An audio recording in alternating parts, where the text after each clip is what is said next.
বরাবর চলে গেছে বড় নিচে। হায়রে জীবন, কখন যে কি থেকে কি হয়ে যায় আমরা কেউ বলতে পারি না। পদ্মায় বাস ডুবিতে একে একে প্রাণ হারিয়েছে ২৬ জন। এর মধ্যে কিছু মৃত্যুর সবার মনে দাগ লেগেছে, আলোচনায় এসেছে সামাজিক যোগাযোগ মাধ্যমে।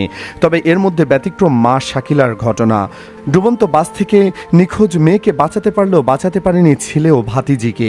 ছেলের কথা স্মরণ করে বারবার জ্ঞান হারাচ্ছেন মা শাকিলা। জানা গেছে ঈদের ছুটিতে ননদ নিশি এসেছিলেন বাবার বাড়িতে বেড়াতে।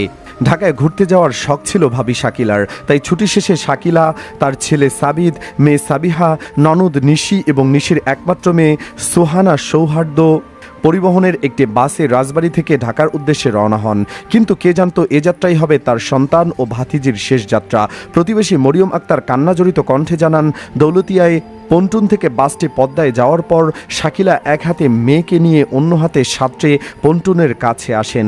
দাঁড়িয়ে থাকা লোকজন বলেন, ভাই আমার মেয়েটাকে ধরেন, আমি বাস থেকে ছেলেটাকে নিয়ে আসি। তখন পন্টুনে দাঁড়িয়ে থাকা লোকজন মেয়ের সঙ্গে মাকেও টেনে উপরে নিয়ে আসেন, কারণ তারা বুঝেছিলেন শাকিলা ছেলেকে উদ্ধারে গেলে আর ফিরে আসতে পারবেন না। পন্টুনে তোলার পরেই অজ্ঞান হয়ে যান শাকিলা। এই দুর্ঘটনায় শাকিলার ছেলে সাবিতের ও ননদের মেয়ে সোহানা প্রাণ হারিয়েছেন। বেঁচে ফিরেছেন শাকিলার মেয়ে সাবিহা ও ননদ নিশি।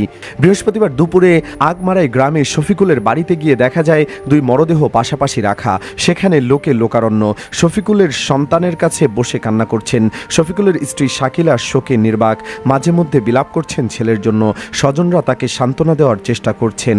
মেয়ে হারানো নিশি এক দৃষ্টিতে তাকিয়ে থাকছেন, যেন কাঁদতে কাঁদতে চোখের পানি শুকিয়ে গেছে। মাঝে মধ্যে তিনিও মূর্ছা যাচ্ছেন। শরীফুলের স্বজন সিরাজুল ইসলাম কাঁদতে কাঁদতে বলেন, এই দৃশ্য দেখা যায় না। একটা সুখী পরিবার এমন কালো ছায়া নেমে আসবে কল্পনাও করতে পারেনি।